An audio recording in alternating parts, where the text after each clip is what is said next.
Welcome to Turnpike Sports. I'm Dave Weischadle, and as always, I'm joined by my producer and co-host, Doug Weischadle. Doug, the Daytona 500 is finally over after a 6-hour pause, and congratulations to Michael McDowell.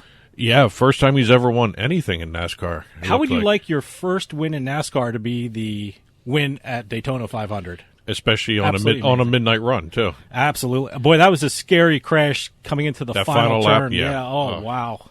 Well, you know, the one thing I always enjoy about NASCAR, the length of the races allow for different strategies to be employed. I noticed at the beginning of the race, they kept talking about how Bubba Wallace and Hamlin pulled back to the end of the... and lucky they did. Yeah, so it was interesting learning some more strategy as you watch NASCAR. You become more educated, especially with the sports betting now, because the McDowell who won was not even considered a long shot to win. He was a plus 10,000. Wow. In William Hill, and he was around the same odds everywhere. And he, whoever nailed him on a bet, congratulations. Yeah, no, I'm waiting for the stories from that. I mean, who actually placed a bet on him? I placed a bet on Elliott, and he came in second, and I got some money there, but never thought of putting some money down on a plus 10,000? Plus 10,000, yeah. Wow. And I hit a couple 10 between first and 10 places hits. Yeah. So, I thought about doing some podium ones, but again, it's always a crapshoot with some of these racers, and I was actually pulling for Hamlin to win his third straight too. Yep. Well, we got a great show coming up. Of course, we're going to have the Turnpike Sports Book Report, where we talk about what's going on in the sports books across the country. And then I'm going to talk with Rob Norton. Rob's the president of the Cordish Gaming Group. They just opened up their brand new live hotel and casino, Philadelphia. Everyone seems to love it. Oh, yeah. No, it opened on February 11th to the public, and we're going to talk about all about this amazing new casino in Philadelphia and all the live properties. It's a great brand, and we're going to get filled in by Rob Norton, president of the Cordish Gaming Group. It's been a busy week in sports, so let's take a trip down the Turnpike. Today's trip down the Turnpike is brought to you by Drizzly, your online liquor store. Available in over 95 cities across North America, Drizzly offers a huge selection and competitive pricing with a side of personalized content. Now there's no need to leave the house. Get alcohol delivered in less than an hour by Drizzly. Head on over to drizzly.com and order today. And now get $5 off your first order of $20 or more when using our promo code DRINK19 at checkout. Shop beer, wine, and liquor with drizzly.com.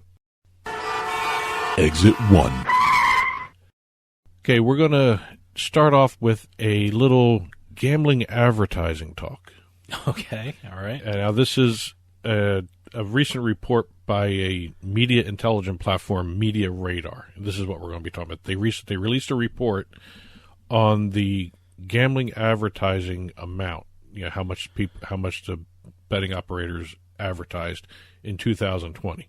Oh, okay. This is for the entire year. Most of the year. Because we're going to focus on 3 points that they brought out in this report, and really it looks at the second half of the year from mid-June on, where everything started happening. Since mid-June of 2020, sports gambling brands, according to Media Radar, have increased their U.S. advertising spend by 82% year over year compared to 2019. All right. So, all right, it's a common sense number.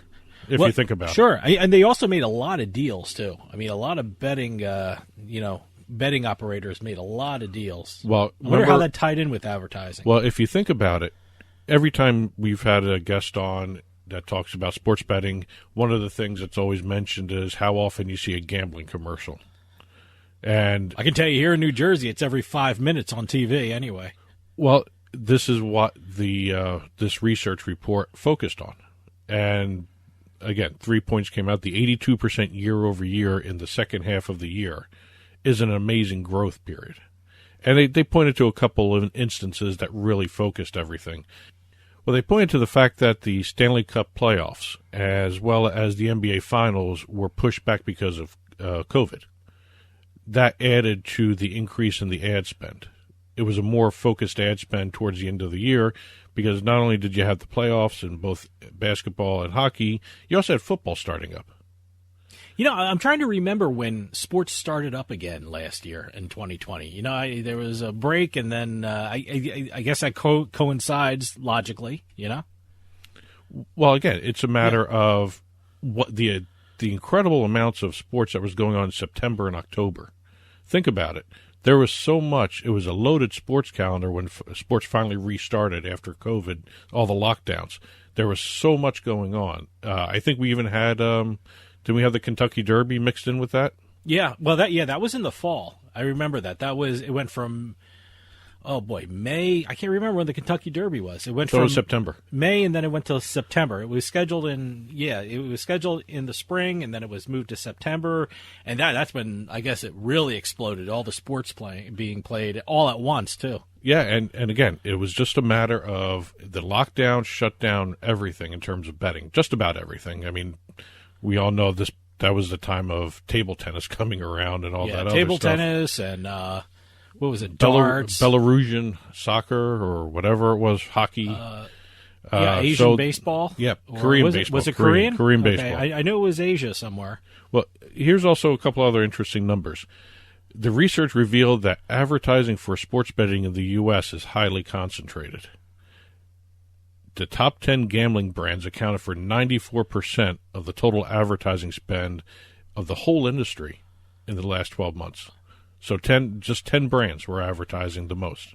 Okay, 94%. Well, I'm guessing like FanDuel, DraftKings, BetMGM. Were they one of the top 10 or? They slowly became one. They kind of grew into it. But of the top 10, FanDuel, Bet365, which I thought was kind of interesting because Bet365 you don't see too much of. I see a lot of commercials for Bet365 in New Jersey, so I'm not sure of any other market, but I'm seeing a lot of Bet365. Well, Bet365, FanDuel, and DraftKings were the only three of those top 10 brands to spend more than $200 million in marketing. I believe it. That's 90% of the total of the entire year. Those three brands spent the most.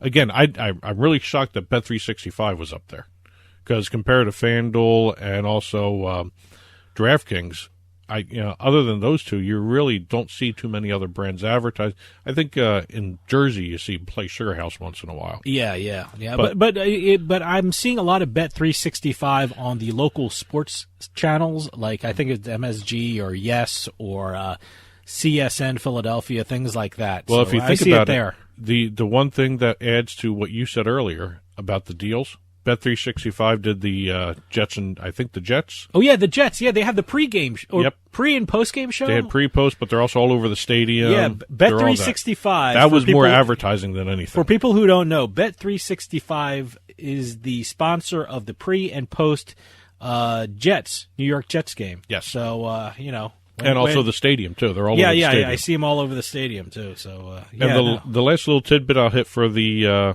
research study here. By the way, is everything going to be something blank radar? This media radar company, Sport Radar, more than 90% of the betting industry spent its money on traditional media, which is radio, TV, more so than the digital stuff. Okay, no streaming, I understand. Less streaming TV, less Instagram, all that stuff. More of it was on traditional media. Lots of TV commercials.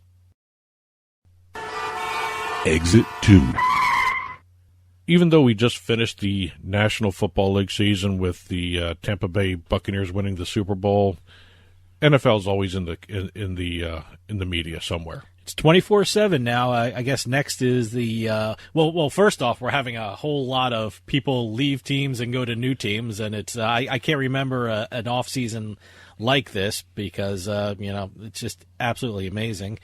So now the next big thing is the combines. So besides and with the NFL Network, it's 24/7. Besides the combine, besides the off-season trade talks, especially with all the quarterbacks this off-season. Don't forget J.J. Watt. And J.J. Watt being released. Yeah. I'm curious to see where he ends up. Be funny if he ended up with his brother over in Pittsburgh. Yeah, I saw the media post by T.J. Watt, and I guess he had wanting him to come over and play the with Rock beckoning to his brother. Well, the NFL is still in the headlines for another reason now. They've partnered with the gaming platform Skillz to develop a future mobile esport. Now, I hate to keep talking about TV commercials, but I think I see Skillz TV commercial. Is that the commercial where the woman is playing In her kitchen these different games? I mean, I don't think they're gambling games, but I think they're games that you can actually win money on. They have something like a speed solitaire. They have something like Candy that. Crush stuff. So is that the Skillz that you're talking about? That's the Skillz that I'm talking about here. That's the company you're talking about. They have formed an alliance to crowdsource a development competition for a new NFL-themed mobile game. Now, NFL knows what its audience is, and they are targeting millennials now. They want to expand, and they want to get the esport crowd more into the NFL.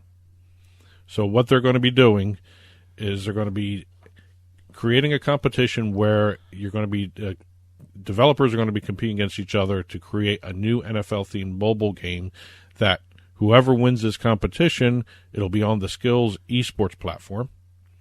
And then it will also get joint marketing support from Skillz and the NFL itself. Wow, that's huge. I mean, that's great for some software developer to do something like that. So good for them. It should be interesting. Well, the NFL is always trying new things. I mean, their big thing right now, and everyone knows NFL, the Madden 2K esport game that they play.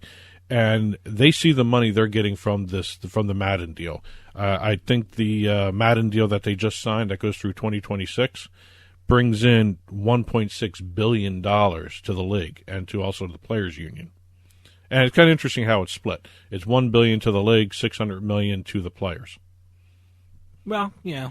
So they see it was negotiated. So, they see that revenue stream. Oh no, absolutely. And their thinking is, if we create another NFL-themed mobile esport game through Skillz, which has millions of registered users, can you imagine that revenue stream that we can see from 2 esport games, not just one? Now, I'm assuming, this has nothing to do with gambling, so will these be, I know these mobile games on the, I guess, your tablet or your phone, I guess they'll be allowed throughout the country, right? There's nothing gambling related about them, so they'll be played in every state. Is that what Skillz is not gambling? Yeah, no. So that's what I'm guessing. This is what this NFL themed thing will be. So You can play it across the country. You can play it anywhere in the world because it's going to be through the not only through the Android Play Store, but also the Apple Store too. So wherever you can download Skillz, whoever wins this competition, you're going to see this game on the Skillz app. Great. The one caveat that they're doing with this, you cannot create an 11-11 on 11 versus 11 type game. You can't duplicate the football thing. Okay. All right. I see what you're talking about. So you can't have 11 players on each side. Yeah. Okay.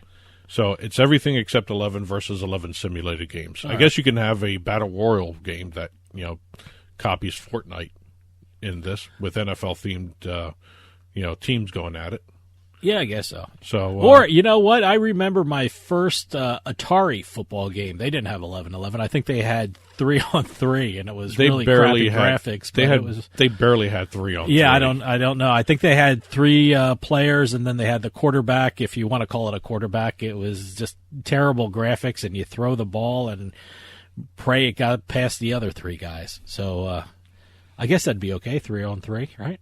As long as it's not 11-11, right? I don't know if they want another football game. Oh, okay, all right. That may be the clue. The 11 that was versus only 11. that was only my first thought. I was thinking football, NFL, and like I said, non-11. I'm waiting for someone to come in with a battle royal Fortnite type game with just football teams going at it. Well, you know what? Don't give out your ideas. Well, somebody also already has that. Don't give out your ideas. Exit 3. Okay, this week's trademark exit is going to have 2 stories, and we're going to start off with Playoff Lenny. Playoff Lenny. Now, Playoff Lenny happens to be the running back for the Super Bowl champion Buccaneers, Leonard Fournette. So he filed a trademark that says Playoff Lenny? He filed 2. 2? Right after the NFC Championship game, he filed this Playoff Lenny trademark for shirts and hats. And Playoff Lenny was what the team was calling him throughout the playoffs because he was playing so well. I didn't even know that. By the way, I That- guess that was an his inside nickname. thing. That was or- his, no, that was his nickname. I think the fans were picking up on it. Okay, too. all right. So he filed a trademark for Playoff Lenny right after the NFC Championship game. Barstool Sports came in on a partnership with them, and they're selling the shirts for $30 a pop. Wow, good for them. I don't know what the hats are going for, but the shirts are on the site. I didn't see the hats, but the shirts are on there for $30. There's a notice saying it's an official partnership between Barstool Sports and Leonard Fournette. Great. Now, Fournette didn't stop there. Before the Super Bowl, he filed Championship Lenny. Well, it makes sense. You know, you want the The playoff Lenny just wasn't good enough. I well, guess. you know, when they win the AFC Championship, you get the certain NFC. AFC, NFC. Whenever you win a championship game, you get the hats and the shirts, and you know they say NFC or AFC champions on it. I got that one time for the Eagles, and that's the year they lost the Super Bowl. And I was like, the Patriots. the Patriots, yeah. and I never wore it again. I mean, why are you wearing a NFC Championship Eagles if they lost the Super Bowl? It's But good. no- It's good to use to clean things with. so it's good that he did championship, Lenny. So because he's not only the NFC champion, now he's the Super Bowl champion. And So also, it makes sense. he's another guy after all those years in Jacksonville, not going anywhere. You know, it was nice to see him actually get to the Super Bowl and also to win one, too. Absolutely, yeah. The other little trademark story, I don't mean to call it little because it's kind of a big deal. Pop Warner is suing Hanes Brands, which is the champion brand of apparel. So Pop Warner, the little football. little kid football. Yeah. I don't know what else to call it. The not junior. They're football. not junior. I don't even know what age group they are. Are they like 7 to 10? They're not toddlers. No, I don't know. But Pop Warner. Yeah. Well, everyone knows who Pop Warner is. Sure. Yeah. So they are suing Hanes Brands for infringement of its name and logo, specifically one in particular. I didn't know this. Pop Warner has 2 federal trademarks. One registered in 1933, and another in 1966. Basically, the same mark. Okay. The logo that they're focused on in this lawsuit is the one where it has the brand with a football containing a star image swooshing underneath the logo. I know that's a horrible description on audio. I'm trying to picture it, but okay. It's like a star swooping underneath Pop Warner. Okay. All right. So they have A shooting star. Is that what you're, is that what you're saying? if you want to call it that, it's legally the terminology is a swoosh. Oh, is that what the legal? That's the that's trademark. what they That's said the language. in the trademark? It's a swoosh. It's a swoosh. A swooshing star underneath the logo, the football. They are accusing Hanes Brands through its champion brand itself, the sub brand, I guess is what you would call it, of putting a similar or even the same mark on uniforms, uniform jerseys, and patches without express consent from Pop Warner.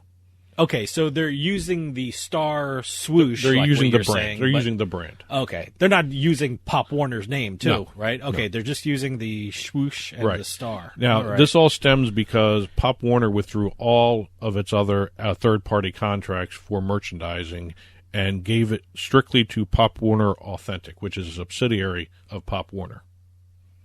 Okay, yeah, I understand. So it violates some of the things going on. But if you go and take a look at championteamwear.com, all this stuff is taken down already. So they have actually succeeded in actually stopping the sale of that. Mm-hmm. What they're doing is they're actually going statutory here.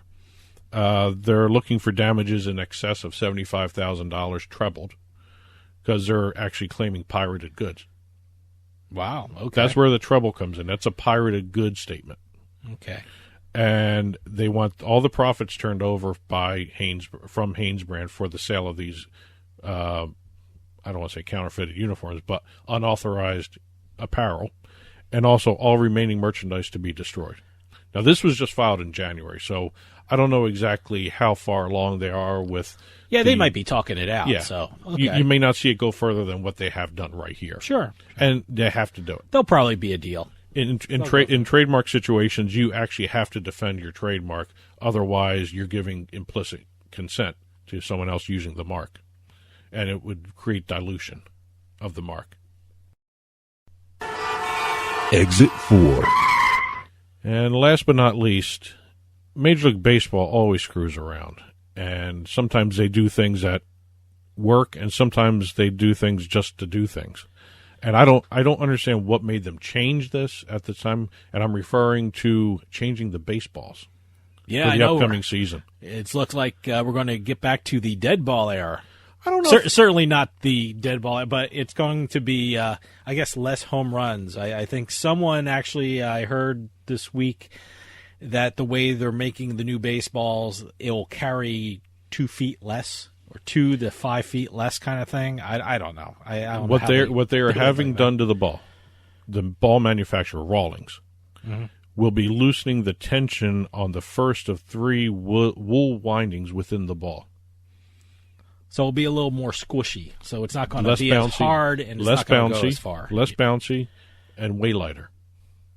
So, and it's going to weigh lighter by about 2-3 grams. You're not going to notice a difference. We won't anyway. Normal people won't. I'm sure the players might see a difference, but it's going to be lighter without changing the size of the baseball.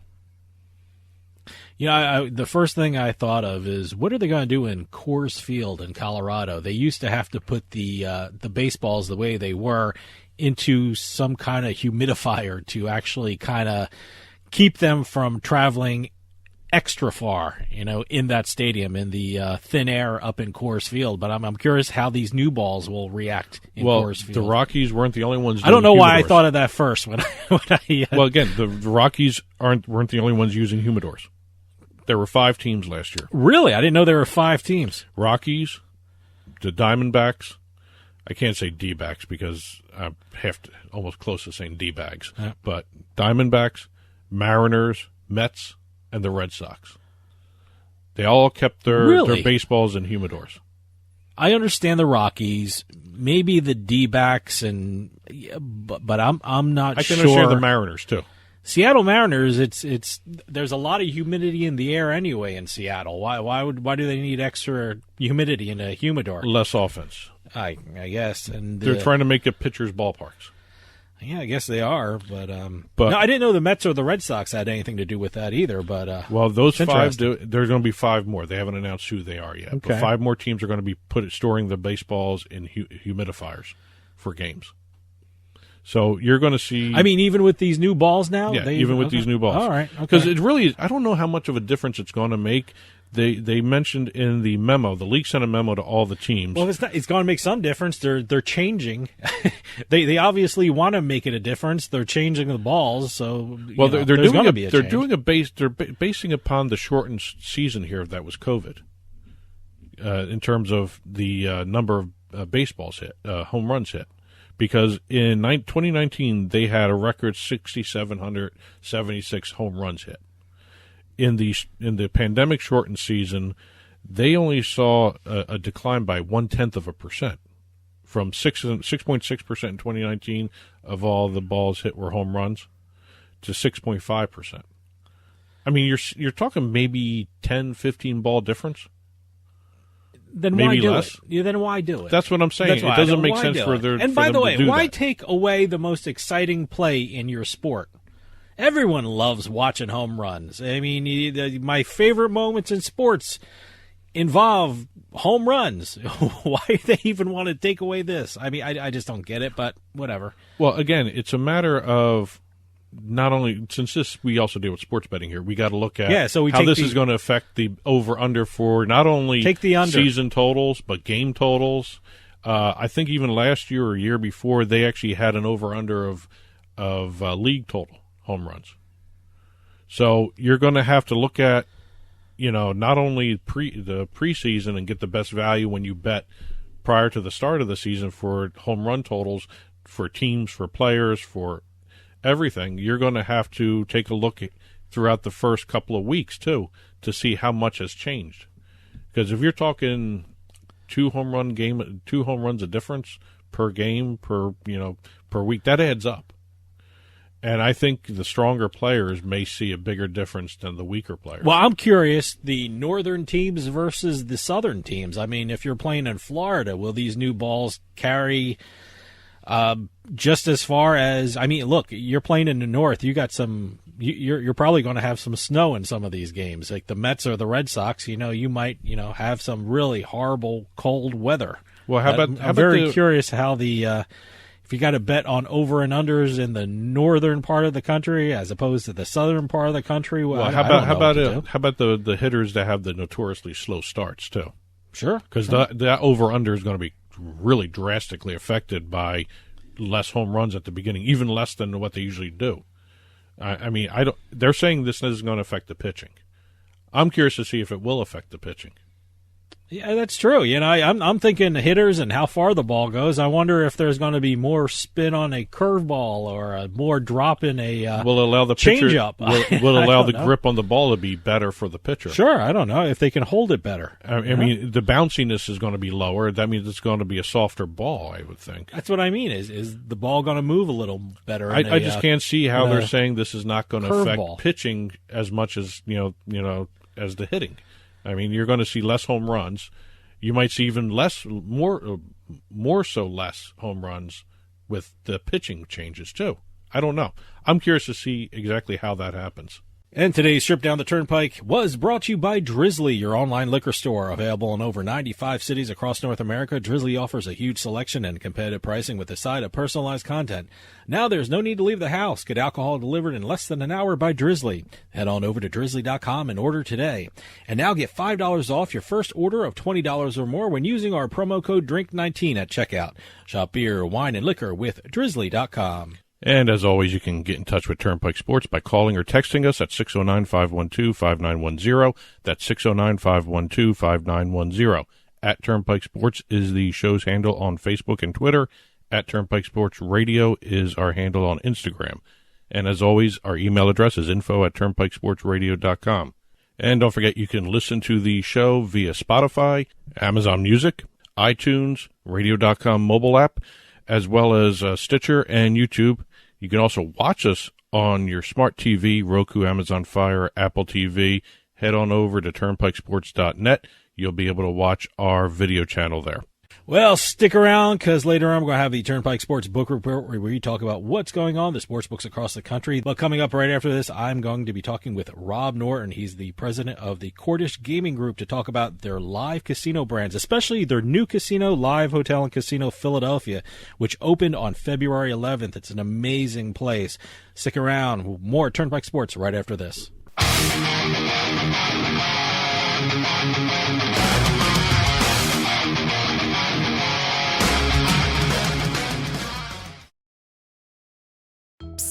Yeah, you, come here. Haven't you heard? We don't need to hide anymore. Now, we can shop privately for adult products at adamandeve.com. They've got massage oils, lingerie, and lots more we can't mention here. Use offer code SPICE404. They'll give you 50% off almost any one item, 3 free DVDs, free mystery gift, and free shipping. That's 50% off, free shipping, and more. Private shopping starts at adamandeve.com. Today's trip down the Turnpike is brought to you by Drizzly, your online liquor store. Available in over 95 cities across North America, Drizzly offers a huge selection and competitive pricing with a side of personalized content. Now there's no need to leave the house. Get alcohol delivered in less than an hour by Drizzly. Head on over to drizzly.com and order today. And now get $5 off your first order of $20 or more when using promo code DRINK19 at checkout. Shop beer, wine, and liquor with drizzly.com. I owed the IRS $10,000. The IRS garnished my wages. They put a lien on my house. I'm self-employed and didn't report all my income. They claim I owe a lot more than I do. The IRS is the most powerful collection agency in the world. They do not give up until you pay. I couldn't sleep. We were being audited. I called Tax Solutions Now, and a great big weight was lifted off my shoulders. I called Tax Solutions Now, and they got the IRS off my back. Tax Solutions Now had my my wage garnishment lifted in 48 hours. Tax Solutions Now can get you help. Our agents know the rules, can stop the pain, and get you the best deal. Tax Solutions Now saved my business. I qualified for the Fresh Start program. I paid less than I owed. We connect you with a team of former IRS agents and tax professionals who get the IRS off your back. Time is running out. Call Tax Solutions now. Call 800-297-9788. 800-297-9788.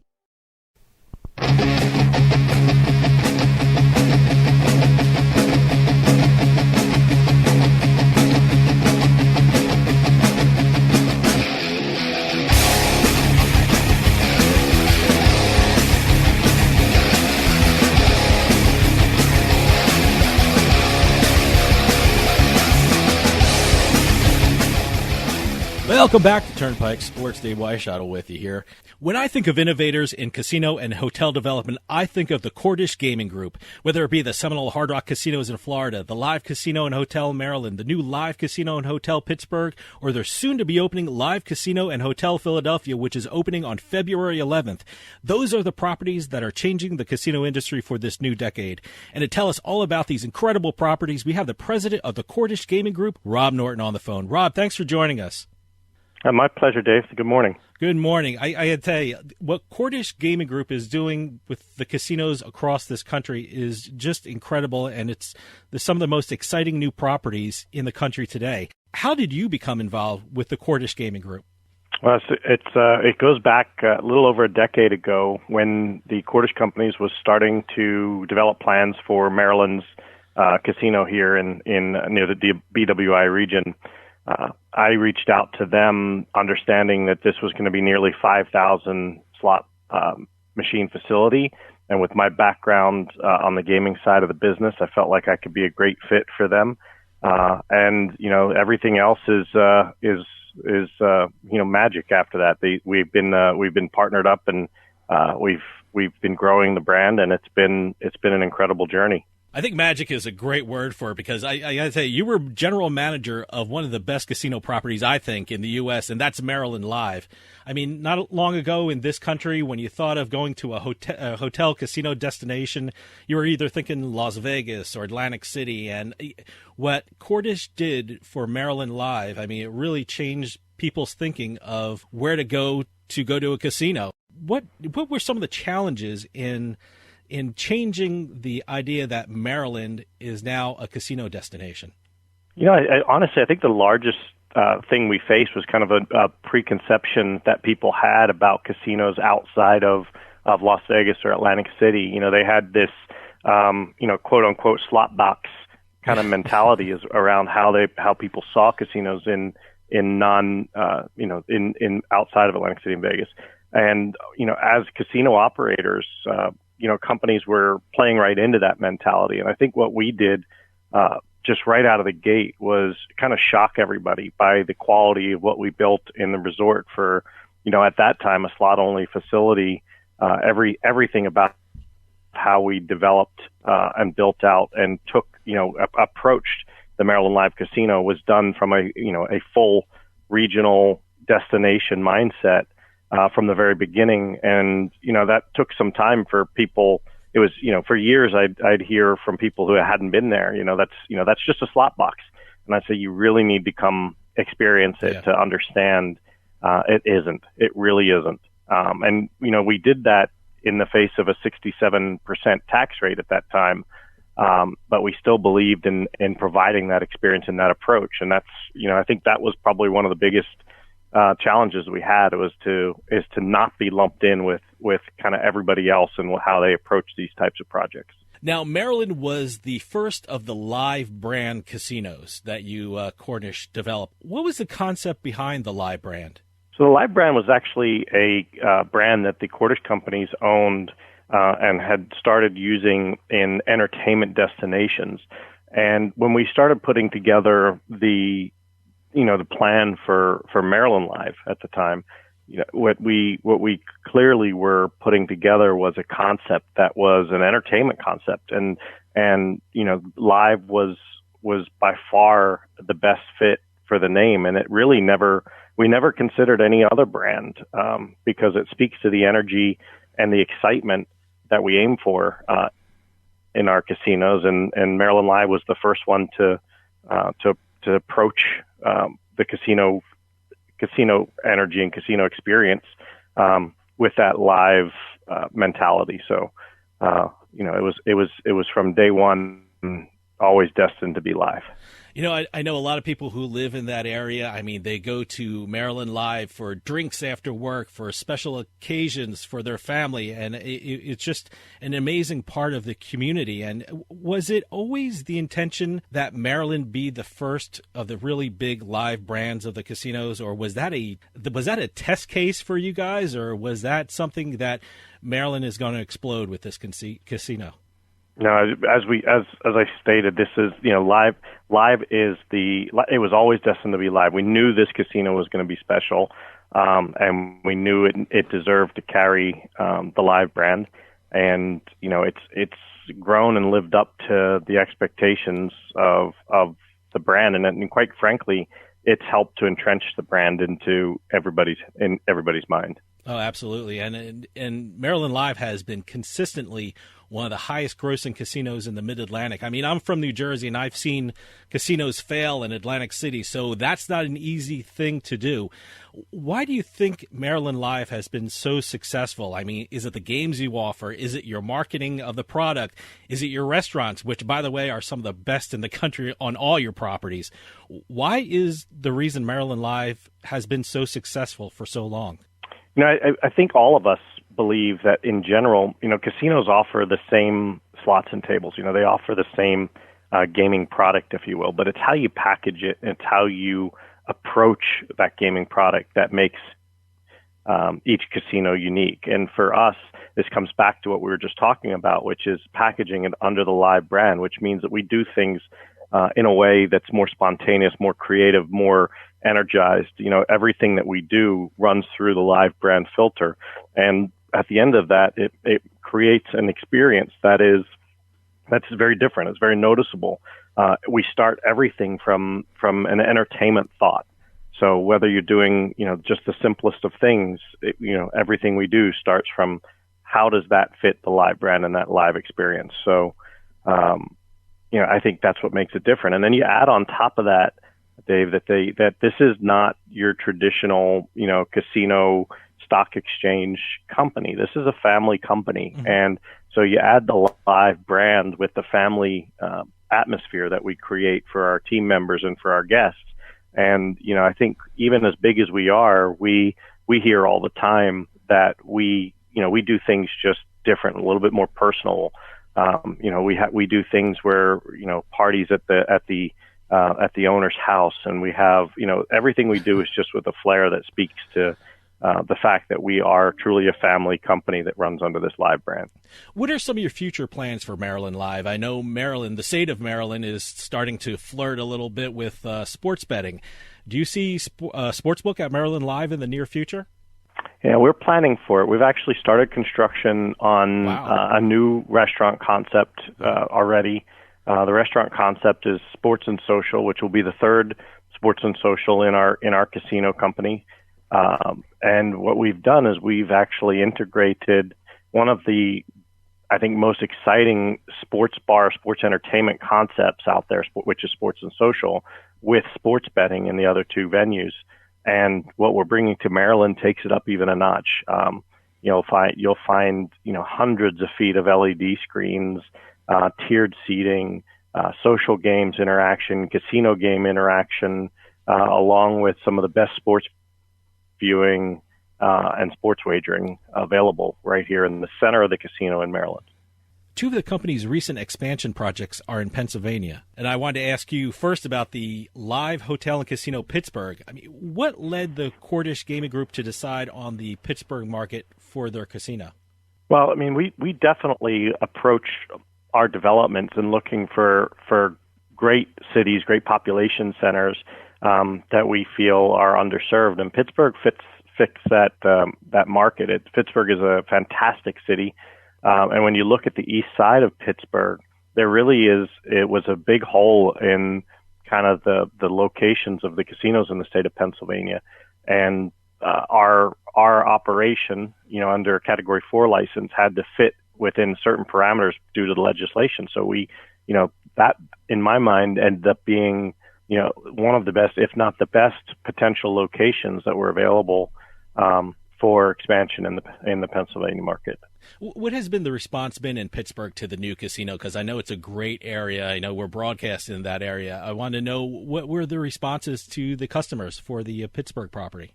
I think similar to what I was describing earlier with, people's perception when they first came to the Maryland Live Casino, and they had that, that preconceived notion of what they were going to expect. I think people are blown away by what we've built out in Pittsburgh, in the Pittsburgh market. We did not go in with kind of anything other than creating a real destination casino. When we built it, our sports and social there is almost 25,000 square feet. Wow. The food and beverage venue. We brought in celebrity chef Guy Fieri to do a concept there. We put the best slots and tables into the space, and we have additional concepts that are going to be launched here in the near future. So, I think when people are coming in and they're seeing the amazing level of finish that we put into the property, the team that we put together, the service energy that we have created, and then they look, as you stated, looking at the quality of the food and the beverage and the entertainment product, we're being received extremely well in the Westmoreland market, eastern side of Pittsburgh. What can people expect to see in the Pittsburgh property? I mean, when we walk onto the gaming floor, what can we expect in terms of slots, table games, sports bettings, and anything else you guys offer? Yeah, so when you first walk in, I think the first thing you're going to recognize is, as I just said, it's a beautiful property, well put together, well thought through.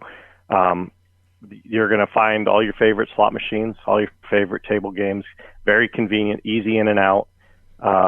And I think you're going to be wowed by the kind of the sports viewing and sports entertainment experience that we've integrated within that property. We have a 2-story LED screen that kind of just sits and hovers over the whole casino. And it just creates an incredible energy and draw to that double height space. And then if you go into either of the restaurants, the sports and social, you've got bowling and golf simulators and other social games that are part of the DNA of that concept that really, our intention there is to become the living room of that community. You really should feel comfortable to go there and make it your place. Now, I certainly want to get to know about the property in Philadelphia. I'm here in New Jersey, and I'm hearing all about it, the Live Casino Hotel in Philadelphia. And I truth be told, I live right across the Delaware River. I already signed up for my Players Club card, so you already have a customer in me. And I'm hearing incredible things about it. I know you have one of the best locations for a casino in the entire city. For people who don't know, where are you located in the city? Yeah, actually, I would go a step further. I think we have one of the best locations on the northeast coast. I think you do, yeah. Where we're located is kind of right at the intersection of I-95 and 76. In the stadium complex. If you're coming from the west and you come off of 76, the actual exit to the stadium complex dumps you right into our valet area. Wow. So it's incredibly easy in and out. We have incredible infrastructure around us. We've got the best part about it is if you're anywhere in the area, all you got to do is look up. Our hotel tower and the Live brand is now sitting proudly up above on the skyline with all the rest of the stadiums. Now, your grand opening is February 11th. What can people expect when they walk through the doors there? Well, I think we're actually opening it through a grand opening of a series of events that starts on the 4th and runs and comes to conclusion on the 11th. So we will have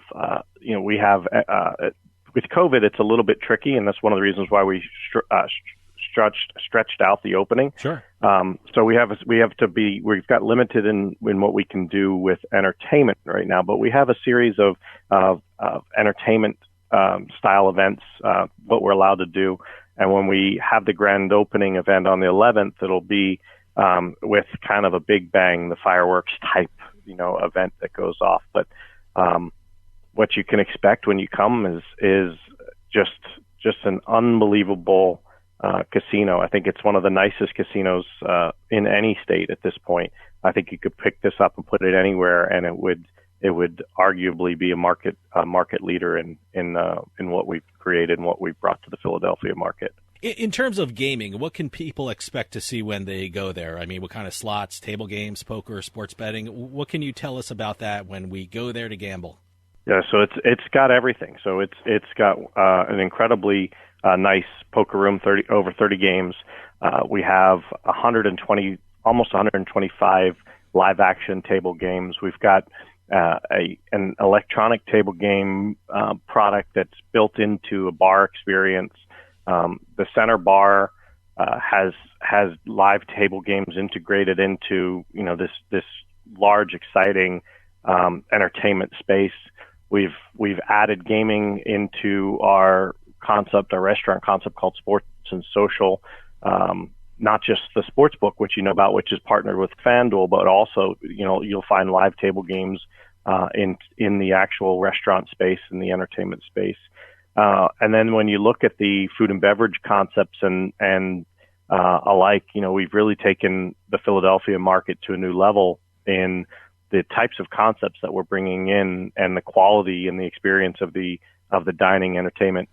So, concepts like Luck Fu, which is a multicultural Asian cuisine, just as spectacular and been really well received. The prime rib, which isn't your old prime rib. This is a new, newly introduced concept of the prime rib, but with the same great food.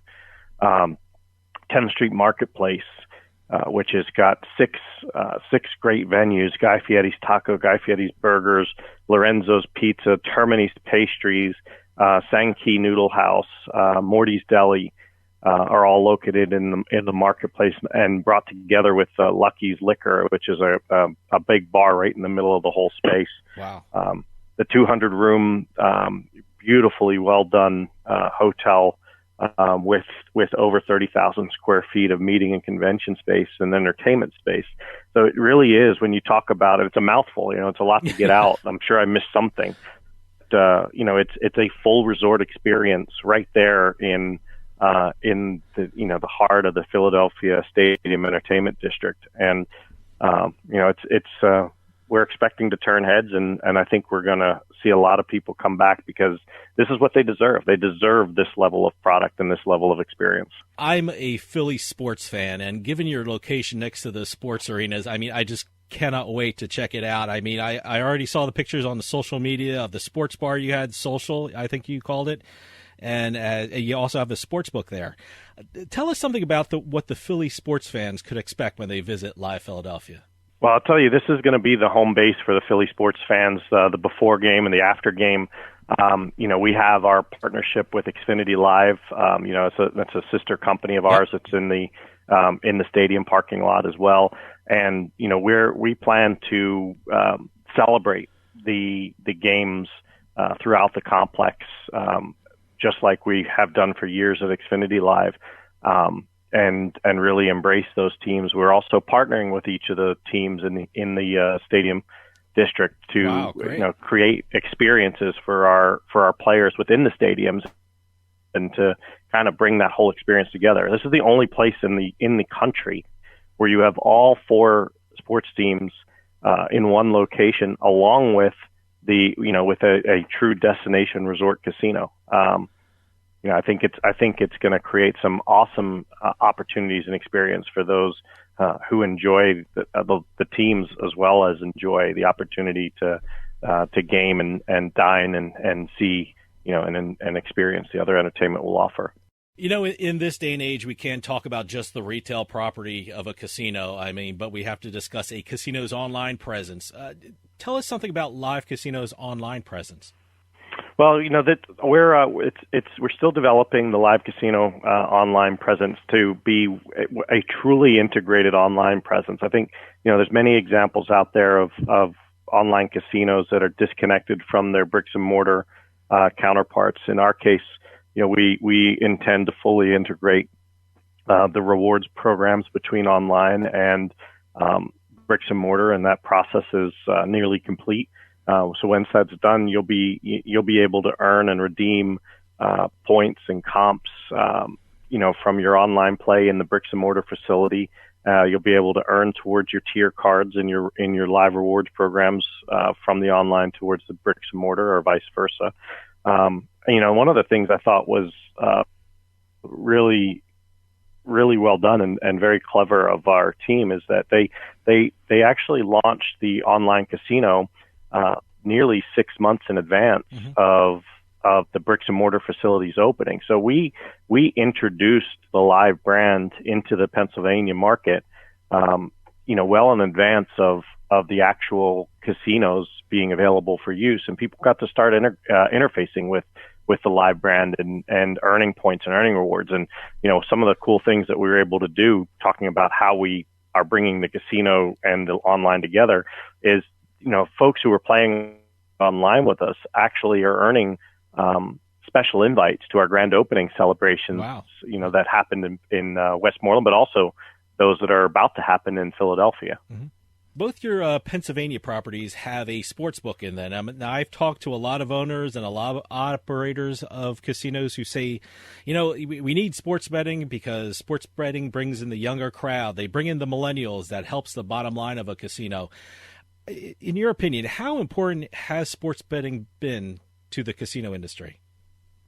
I think sports betting rounds out the entire experience, and particularly for us being part of the stadium district, it really is a very important part of the entire entertainment experience. If someone's coming down there to watch their favorite team, we want to be able to make that game a little bit more exciting for them with a wager on their team, or visiting teams when they come in for the same purpose.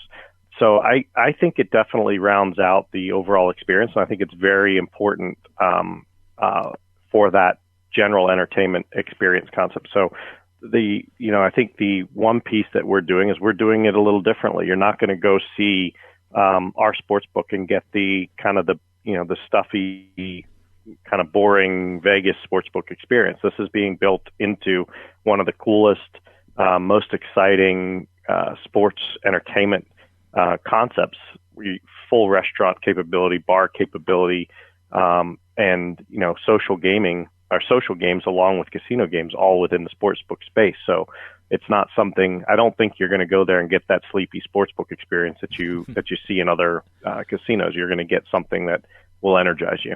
Yeah, I'm curious, how much of a consideration is sports betting to the Cordish Gaming Group when they decide to develop a new property in another state? Well, now it's pretty much spreading across the country. It's part of our thoughts for sure as we go into it. When we first developed Maryland Live, it wasn't in our thoughts at that point because PASPA hadn't been repealed yet. But at this point, it's part of the offering, and we believe wholeheartedly that the right place and the right way to do sports betting is with and through the casinos, so that you can build that integration of experiences, and you can drive visitation to the casinos through events and focus on sports betting. One of the things that you hear all the time is that like March Madness is one of the busiest weeks for Vegas. Sure. Well, it's true. It's people come in to make the sports betting, but then they interact and engage with all the other things that the casinos have to offer. And I think that we'll see some of that same experiences as the sports betting grows within our retail markets. Now, during this time of the pandemic, safety is a very important issue to a lot of people, and I see that the Cordish Gaming Group put in strict protocols to make sure that everyone's safe on all their properties. As a customer coming onto your property, what should I do and what should I expect when it comes to safety protocols that were put in place? Well, you should expect from the live casino brands that we are staying up to date and following CDC's best practices, and that we continually adjust and modify what we have now coined as the Play It Safe plan. In the Play It Safe plan, we have it out on the website. You can go to any of our casinos' websites and see the detailed plan that they are following for the property. But things that you'll experience: hand sanitizers, wipes located throughout the casino for your convenience. We're taking temperatures at the doors as you come in through thermal scanners. So you just walk in, you don't have to stop. It's not like the cumbersome process of forehead thermometers that you see in some places. This is all done through cameras. We have the best air filtration systems. The local recommendations are that air turns should be at least 6 times an hour. Our facilities are designed to 12 times an hour. Wow. Plus, we have the highest filtration units out there, MER filters that are scrubbing over 99% of the viruses and other particles in the air. And I can continue to go on and on about it, but there's a lot of detail in there. I think one thing I would add that I haven't spoken about yet is we've actually installed a program on our slot machines that allows for automated social distancing. So you've seen in many places where they've shut off every one or every 2 machines so that there's kind of a forced social distancing. But what that does is it limits the customers from being able to select what they want to select, and you're pre-selecting which games are available. At the live casino in Philadelphia and in Pittsburgh, when you put your card in to a machine, it automatically disables the games next to you. So you can pick any game you want. I think that's amazing. I read about that this morning, and I think you are one of the few casinos that has that safety protocol. So it's so important that you bring that up. It's such a great safety protocol.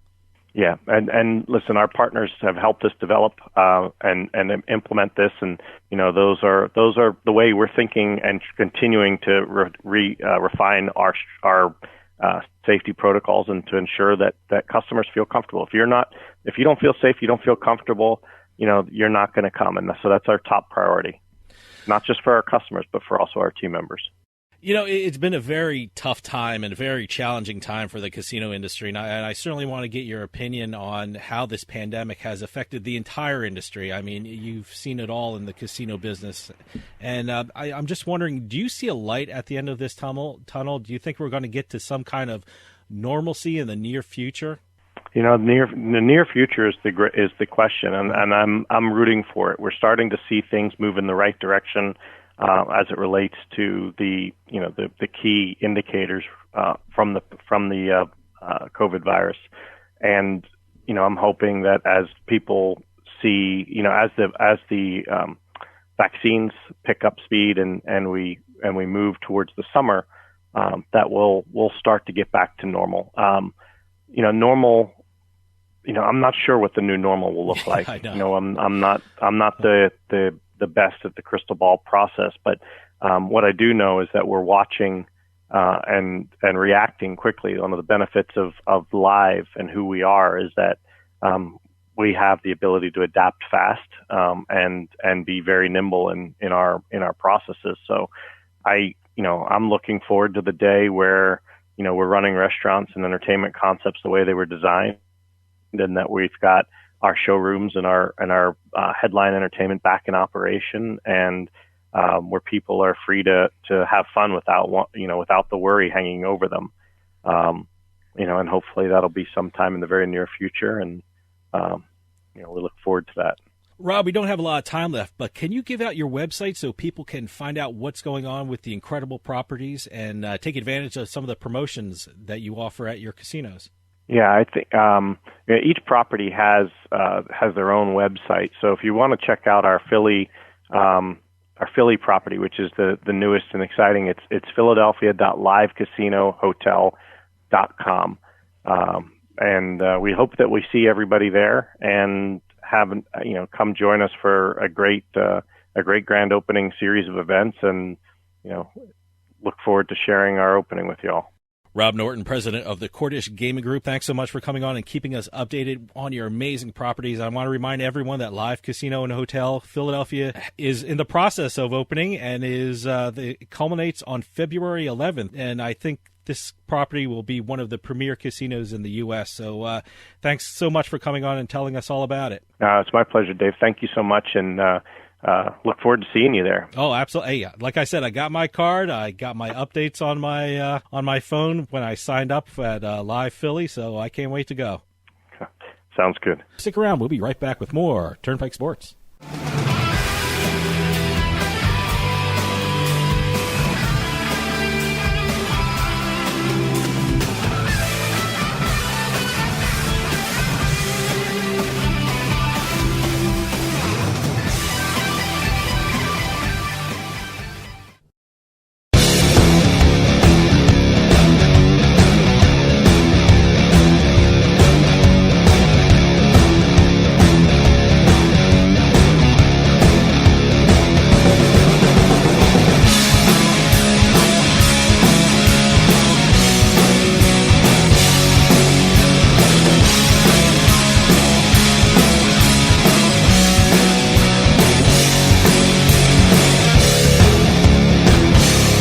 We'll get back to the show in a few moments, but I just wanted to take some time and tell everyone about Bean Genius, the smart specialty coffee subscription service.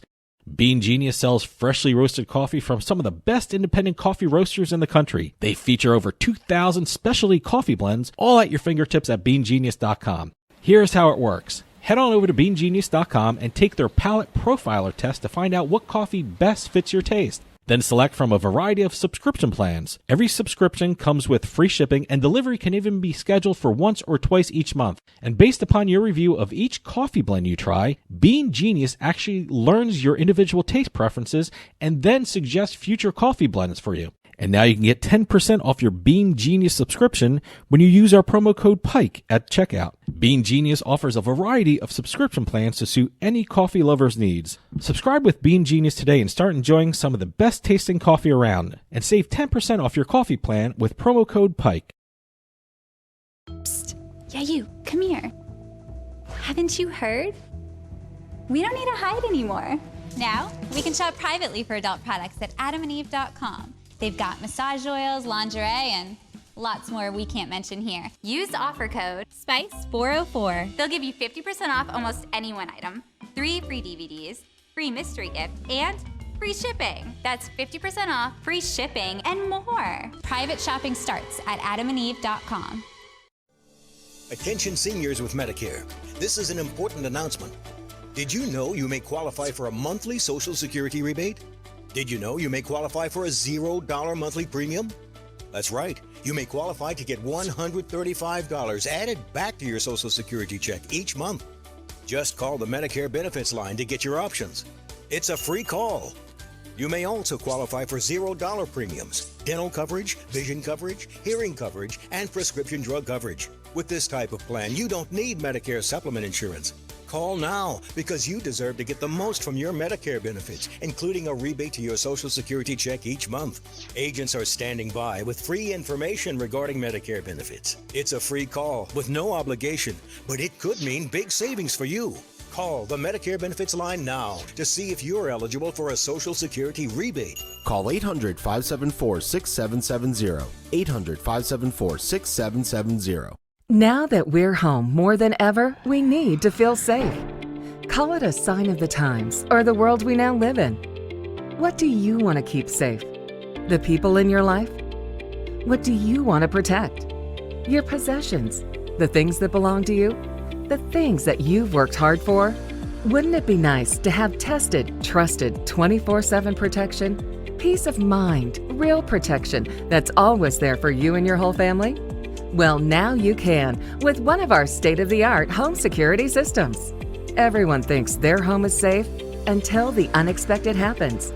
Help protect your home and loved ones today with the affordable next generation in home security. To help keep your family and property safe, call 1-800-520-4068 now. Representatives are standing by to assist you. That's 1-800-250-4068. 1-800-520-4068.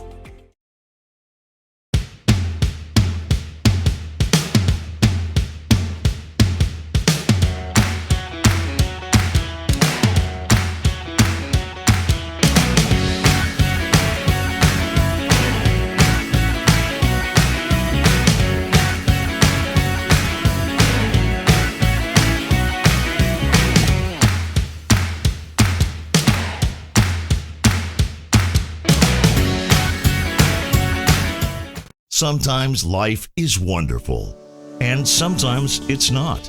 Cherish the good, but always be prepared for life's challenges. If your employer doesn't supply health care coverage and you don't qualify for Medicare or Medicaid, you need to give us a call right now. Private health care is private health insurance for ages 65 and under with medical, dental, vision, and even prescription coverage. To get the coverage you need, call the number on the screen now.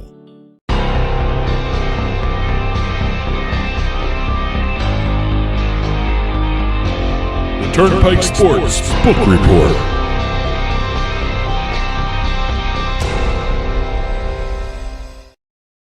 The Turnpike Sports Book Report is brought to you by BorgataSports.com. Your favorite casinos, now your favorite sports book available anywhere in New Jersey, BorgataSports.com.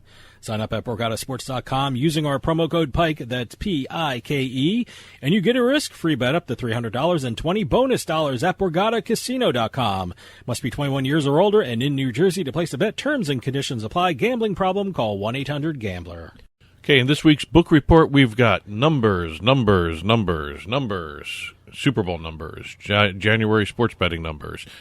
We've even got a couple deals to talk about. Oh, I was waiting for this Super Bowl numbers. You know, they came out. I'm always fascinated by the Super Bowl numbers, especially this year. This one's a little different because I remember last year we were actually in Atlantic City for the Super Bowl. This time it's basically a home event, this Super Bowl, for a lot of people anyway. I have to admit, I was very curious for this year because of the COVID-impacted attendance at the actual physical sports books, too.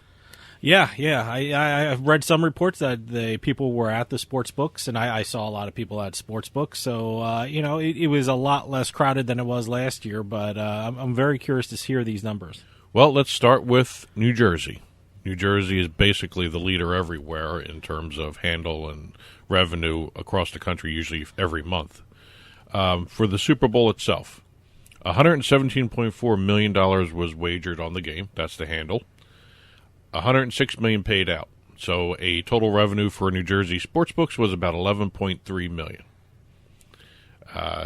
They didn't have a real good breakdown in terms of mobile versus retail, but what they did do was the revenue generated somewhere between $904,000 in taxes to $1.696 million in taxes, depending upon who was paying the tax. They have a different rate for retail and online books.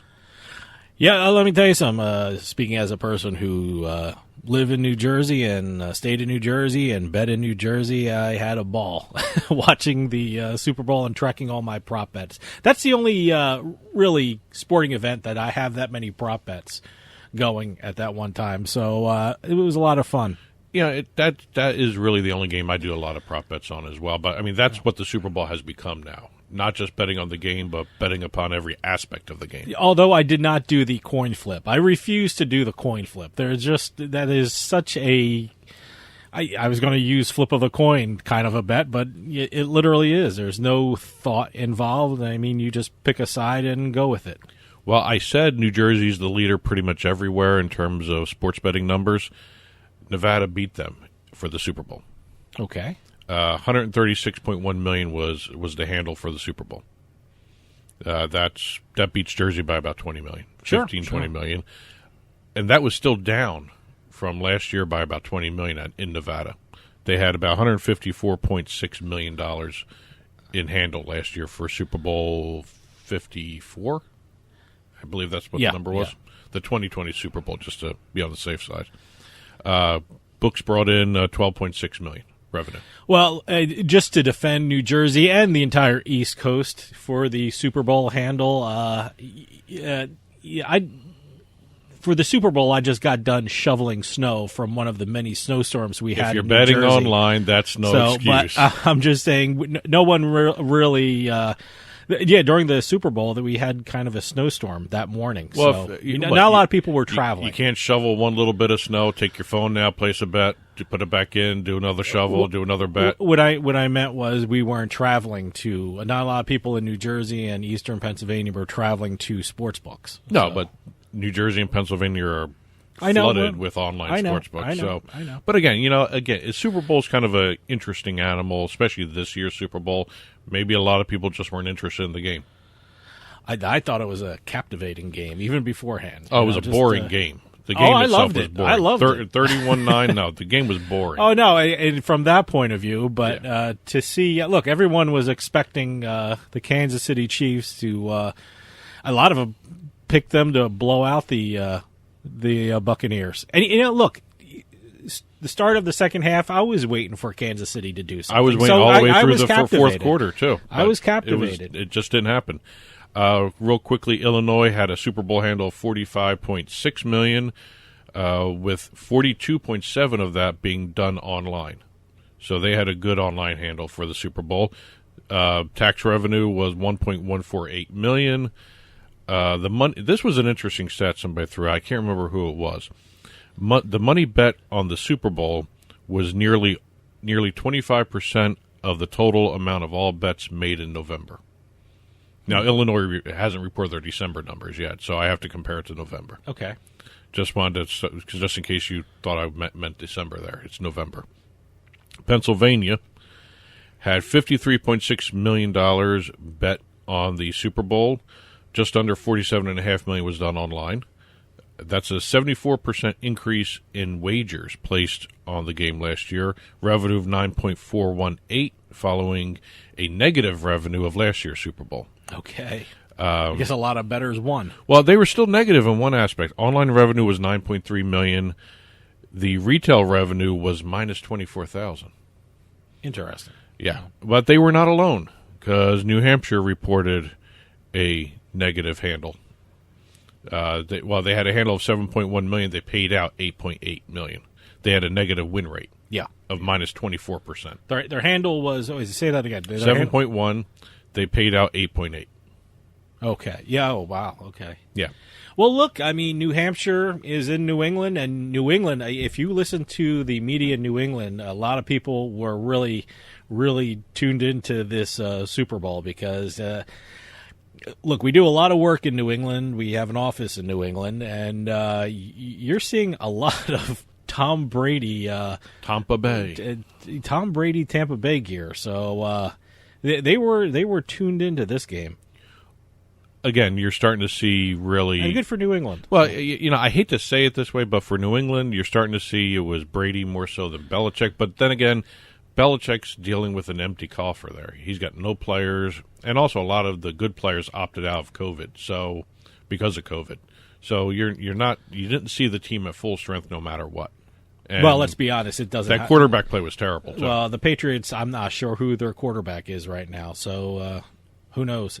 It still could be Cam Newton. Who knows? I don't know. I'm sure a lot of Patriots fans do not want him back. Oregon reported their numbers for the Super Bowl: $3.5 million in payouts. Each individual wager averaged roughly $23. Last year's game payouts were about $2 million, so they had a $1.5 million increase in payouts. Wagers were averaging $21. The Scoreboard app, nearly $700,000 in revenue generated by Scoreboard, which is the only online app in existence in Oregon right now. Mm-hmm. They haven't expanded to other sports books online. Also, they got 1,500 new registrations on Sunday alone for the Super Bowl. Wow, that's pretty good.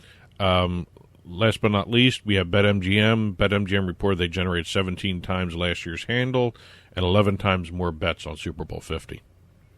I'm seeing a lot of BetMGM on television commercials. I saw a lot of billboards in New Jersey. So, yeah, BetMGM is making a big push, and they're doing really well.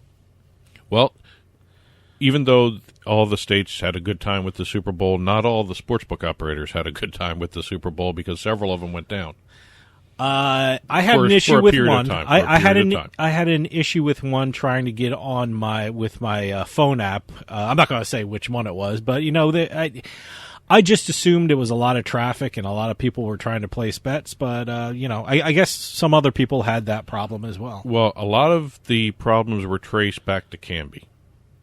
Well, that's what they are claiming. Well, Canby came out and said that they were having an issue because they had a prop bet or a betting market that everyone hit on, and it was the most highly trafficked market, which caused delays in their system for other betting. I was looking around. They haven't said which market that was. I saw that. Yeah, I saw that statement, and I was curious to see what they were talking about, and I still don't have a clear idea what market they're really referring to. They have not released that information, and you know what? They probably won't. Well, I eventually think they will, but Well, it puts a target on their back for next year's Super Bowl.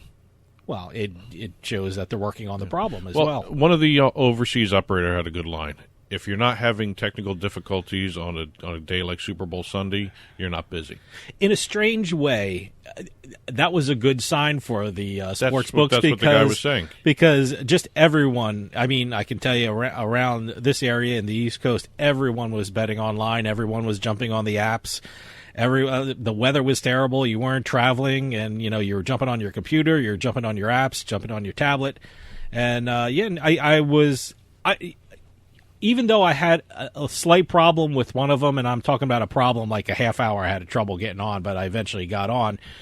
But, they fixed it right away. I mean, they're constantly working. Yeah, I know. They were...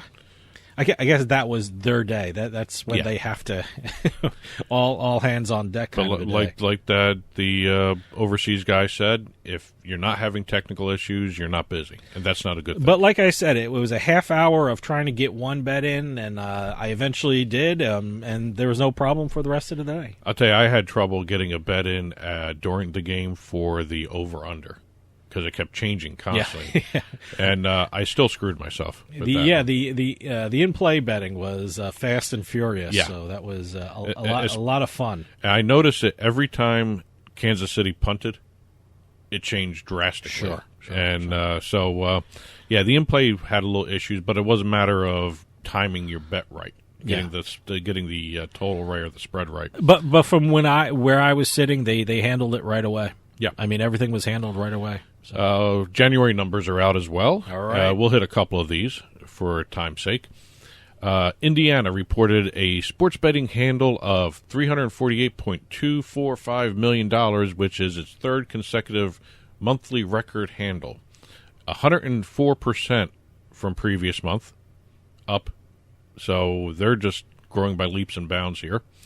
Let's see. They had a 128% increase in sports revenue to $29.3 million. 8.42% hold, $2.8 million in taxes. They even gave a breakdown of the most bet sports. Basketball was number one, $133.17 million. Parlays came in second with $86.14, and football was third with $77.63 million. Usually football's first. Yeah. But I gotta tell you, I can't wait for February's numbers. I want to see how well all the states did with the Super Bowl mixed in with it. So I can't wait for February. I'm curious to see Tennessee. They haven't released any numbers yet. No, nothing yet, huh? No. Oregon reported a January sports betting handle of $34.9 million. That's highest ever in Oregon sports betting history. December total was slightly under $27 million, so month-to-month increase was about 30%. Basketball, highest wager sport in January, followed by football, then soccer, and then your favorite sport, table tennis. Really? Boy, that's still hanging on, isn't it? $1.7 million. It beat out hockey. $1.1 million. Interesting. The fifth wow. spot. Okay. Hey, you know what? You like table tennis? Good for you. I hope you won a lot of money on it. First full year for Oregon sports betting. Total handle was $218.2 million. Total revenue $20.1 million, and the hold for the year was 9.2%. I'm starting to see this number getting closer and closer to 10% all the time now. Yeah. And I wonder if that was where Tennessee was looking at down the road here when they made the 10% legislative hold. Yep. Mississippi set records in handle and let's see, just set records in handle. We had a couple other states set revenue records. Mississippi was not one of them. Their January handle was $67.7 million. You got to remember, this is all in-person betting. They don't have mobile. Second highest revenue, $9.1 million. The highest revenue was October 2019 with $12.3 million in revenue. Win rate 13.46%. So again, top sport. What was the win rate again? 13.46%. Okay. Football was the top sport, $3.4 million. $2.17 million was parlays. Basketball, $2.13 million. Mississippi had their fifth straight month of a handle of $50 million or higher. Wow, good for them. And that's without mobile. Yeah, no mobile in Mississippi, so that's pretty impressive. Montana, January sports betting handle of $5.8 million. That's the highest of all time. Revenue of $742,000. That's the highest of all time. Win rate of 12.8%. We're starting to see a lot of high holds here. Yeah. So it's interesting. Top sports. Basketball, $2.29 million. Football, $2.05 million. Soccer, $1.02 million. No table tennis to speak of there. No table tennis, huh? New York reported a record revenue of $3.57 million, up from $2.3 million in December. Rivers Casino Schenectady, Justin Moore's outfit up there, led the pack with $1.429 million in revenue. Wow. Okay, great. Michigan, while they didn't report any numbers, they did report that BetMGM registered 138,000 customers between December and January and generated $13 million in gaming revenue in their first 10 days of operation. In the next coming months, you have to watch Michigan, not just for sports betting, but for the online casinos and online poker. Michigan is an absolutely incredible gambling market. I think it's going to be probably one of the leaders. Oh, yeah, absolutely. A couple deals. We have Bally's acquiring Sport Caller to generate a free-to-play suite of games on their app and also online sportsbooks and online casino platforms when they launched those. PointsBet did a huge deal with the NHL. PointsBet is the official sports betting partner of the NHL. You're going to see a lot of their odds and content integrated into NHL broadcasts across all different types of outlets, both linear and digital. The league got stock in PointsBet. An amount of about 43,000 shares over 3 years. Yeah, in the operator. Very unique angle with that deal. I can tell you, PointsBet. I mean, I watch. I'm a big Philadelphia Flyers fan, and watching their games, PointsBet is there all the time. With the updated numbers and updated odds, and I love PointsBet because they're so involved in the NHL. And one last little thing. There's a whole bunch of other things we haven't gotten to yet, but. One little thing before we end the show. In Colorado, a place called Celtic on Market, or Celtic on Market, depending on how you want to pronounce that word. They opened their new cash at counter partnership with FanDuel. Huh. Okay. Now it's not a betting parlor. It's basically a place where you can deposit and withdraw your money from your FanDuel account. You can't place bets there. So it's almost like a private bank kind of thing? It's almost a wallet. It's like a wallet? Yeah. Okay. So they launched that, and I thought that was a very interesting little ancillary business to sports betting and sports books. They're an OTB for racing. Okay. But you can't do any of your betting on FanDuel through that spot. So where is this now? Colorado. I wonder if we're going to see that in other states. I don't know. That's a great idea, though. A lot of places, especially on big game days where FanDuel goes down for a certain amount of time, that actually comes in handy. Sure. So that's it for this week. The rest of the stories will be on the Turnpike Sports blog. Head on over to turnpikesportsradio.com, click on the blog button, and you'll see the stories we talked about and some other stories we didn't talk about this week on the blog. And that'll do it for us. If you're going out to one of the newly reopened casinos or sports books, please be safe. We'll see you next time on the Turnpike.